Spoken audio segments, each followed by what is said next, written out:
Kitties welcome back మా channel నాన్నకొచ్చి. So ఈరోజు మీతో నేను మా చిన్నప్పుడు జరిగిన ఒక ఇన్సిడెంట్ గురించి చెప్పుకుందాం అనుకుంటున్నాను.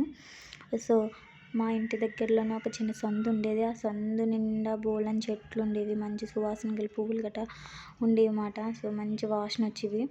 సో అవి ఎక్కువ చెట్లు ఉండడం వల్ల మార్నింగ్ టైం కూడా చాలా కొంచెం చీకటిగా ఉండేది. సో అప్పుడు మేము చాలా చిన్నపిల్లలమే, నాకు సరిగ్గా గుర్తు కూడా లేదు. సో నేను, మా అక్క, మా ఇంటి పక్కనే రాజేష్ అని ఒక అబ్బాయి ఉండేవారు. సో ఆ అబ్బాయి కూడా అందులో అక్కడ ఏదో దెయ్యం ఉంది అని, ఆ పెద్ద చెట్టు ఒకటి ఉంటుంది, ఆ చెట్టు మీద దెయ్యం కూర్చుంటుందని అనుకునేవాళ్ళని. సో మా మమ్మీ ఎవ్రీ థర్స్డే కూడా గుడికి వెళ్ళేది. సో గుడికి వెళ్తే మేము కూడా ఒకరోజు మార్నింగ్ లేసి గుడికి మమ్మీతో పాటు వెళ్ళి అక్కడ పువ్వులు, ఈ బూది, బాబాది ప్రసాదం అన్నీ తెచ్చి ఆ చెట్టుకి పూజ చేసి దెయ్యం పోవాలి అనుకుని పూజ చేసేవాళ్ళమండి. సో అలాంటివైనా మీరు చేసి ఉంటే తిక్కు పనుల గురించి నాతో షేర్ చేసుకోండి. మేమైతే చాలా తిక్కు పనులు అలాంటివి చేసామండి. సో ఓకేనండి, నచ్చితే లైక్ చేయండి, షేర్ చేయండి, సబ్స్క్రైబ్ చేసుకోండి.